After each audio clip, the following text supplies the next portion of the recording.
Deməli, bu həkim Əmraslan Əmraslanov International 2-də işləyir.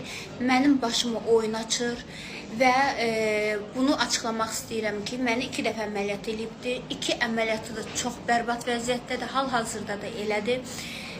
Birinci əməliyyatından 9000 aldı, çek vermədi, tələb elədim.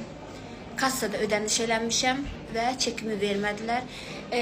Əməliyyatım çox pis haldadır, böyük şıramlar, çapıqlar və dəri sallantılar əmələ gəlibdir. Əməliyyatların heç birisi şeydə qalmayıbdır, yerində deyil, çox pis haldadır. Və ikinci əməliyyatından saldı. Mənə dedi ki, heç yanında paylaşım eləmə, mən sənin əməliyyatını düzəldəcəm. İkinci dəfə əməliyyat elədi məni, 5000-də ikinci əməliyyatından aldı. O əməliyyatda da bədənim çiklənmə oldu, çox pis hala saldı. Yəni, elə bir vəziyyətdədir ki, biabırçı haldadır, görsədiləsi yerlər deyil, bütün bədən şəkilləndirmə eləmişəm, bütün bədən şəkilləndirmə və nəticəsi dəhşət dərəcədə pis gündədir.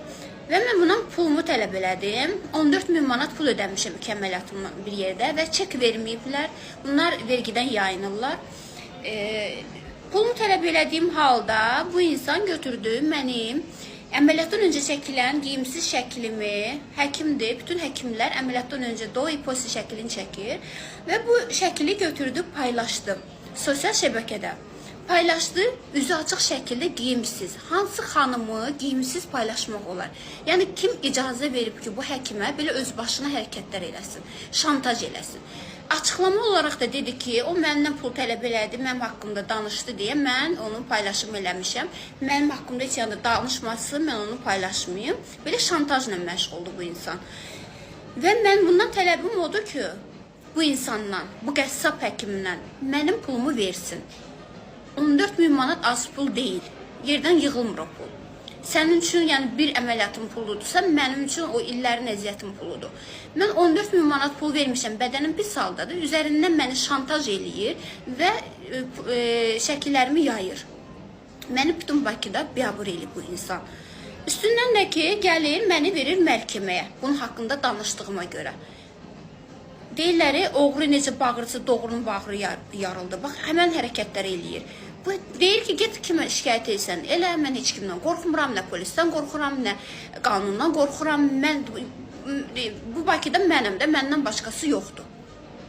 Yəni, bu nə öz başınalıqdır. Saxta sertifikatla işləyir, yəni qanunsuz şəkildə işləyir, çek vermir. Ödəniş vergidən yayınır, bədəni pis hala salır. Mənim qədər nə qədər xanımlar var ki, mesajlar yazıblar ki, bizi də o vəziyyətə salıbdır. Yəni, bu qədər hərəkətlər eləyir, öz başına da işləyir. Yəni, bu insana xahiş edirəm, bu videomu paylaşılsın və bu insan haqqında tədbir görülsün. Mənim pulumu geri qaytarsın, mənə şəklimə görə cavab versin qanun qarşısında. Yəni, bu Azərbaycanda bu qədər özbaşınalıq olar. Mən tələb elədiyim odur ki, haqsızlıq elədiyi yerdə bu dəqiqə at oynadır. Gündə 5 dənə, 10 dənə əməliyyat eləyir. Dünya vecinə deyil. Xanımlar da mən kimdə nə qədər insanlardan zəng eləyirlər, eşitirəm ki, bizi də deyir, o formada şantaj eləyir pulumuzu istədiyimiz halda. Sən mənim bədənimi normal əməliyyat eləyərdin, bədən şəkilləndirməmi, mən sənə pul tələb eləməzdim. Mən niyə 14000 verməliyim ki, mən bu dəqiqə hal-hazırda yararsız haldadır bədənim? Bu nə öz başınalıqdır. Durub verir hələ mənim məhkəməyə. Xahiş edirəm, Əmraslanın kimi şikayətçidirsə, Əmraslanın kimi bərbad günə qoyubsa, hər kəs videonun altında rəylərinizi yazın ki, hər kəs qalxsın ayağa ki, yəni bu nə haldır, bu nə vəziyyətdir, bu nə öz başınalıqdır. Hələ kimsə bir xanımı şantaj eləmək nə deməkdir?